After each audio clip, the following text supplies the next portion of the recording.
New York সিটির শ্রমিকদের প্রচণ্ড তাপদাহের ঝুঁকি থেকে সুরক্ষা দিতে নতুন এক নির্বাহী আদেশে সই করেছেন মেয়র জোহরান মামদানি।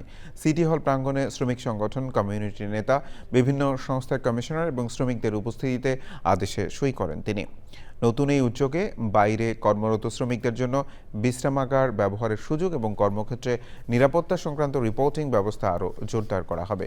মেয়রের অধীন সব সংস্থাকে সিটি কর্মচারী ও ঠিকাদারদের জন্য তাপজনিত অসুস্থতা প্রতিরোধ পরিকল্পনা প্রণয়ন ও বাস্তবায়ন করতে হবে। সিটি প্রশাসনের দাবি, নিউ ইয়র্কের ইতিহাসে এই প্রথম শ্রমিকদের জন্য গরম মোকাবেলায় সমন্বিত উদ্যোগ নেওয়া হলো।